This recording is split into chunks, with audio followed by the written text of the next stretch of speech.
I'm Diana Smithson, and this is my video for the Architecture Theory course. For the theme of contemporary urbanites, I've chosen to focus on the Park Hill case study, due to the fact that it remains to be Europe's largest Grade 2 listed structure that's been regenerated.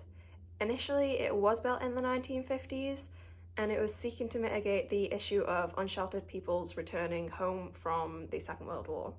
This intent worked well up until 1973, where there was an oil embargo that caused a financial crisis and saw a mass increase in antisocial behaviour throughout the UK. This included regular vandalism, alcoholism, and use of Class A drugs on the properties. This antisocial behaviour led to a decline in Park Hill's community engagement, and especially with the aspect of allegiance actively degenerating every single day. So what used to be known as the streets in the sky, uniting people through proximity, became almost entirely abandoned within the span of 20 years.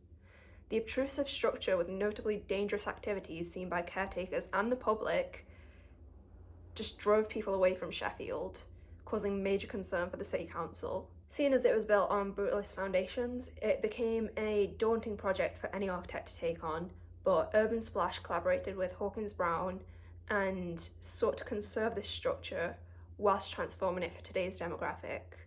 And this actually ties in really nicely to the concept of adaptive reuse that I'd explored previously after one of the critical reading seminars, as they were able to maintain the original project's intent while analysing aspects that had caused deficiencies, being flexible enough to alter them in favour of new demands while preserving the amity, union and heritage of the original scheme, ultimately preserving and elevating the building's identity.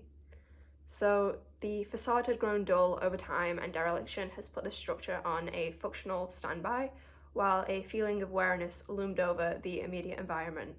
So the architects combated this feeling of hopelessness by repairing the frame and bringing in coloured anodised aluminium panels for the facade, ushering in a new life for the project by highlighting and celebrating the concrete frame instead of attempting to hide it. I have a 1:50 model of this facade just to show how much the architects confronted the challenge of the recession and the alienation that became of the last 40 years, and catered towards this by bringing commercial value to Park Hill. Along the ground floor, there are not only retail shops and rentable offices, but also community spaces, just to offer more opportunities to socialise, and this is furthered by the balconies along the facade.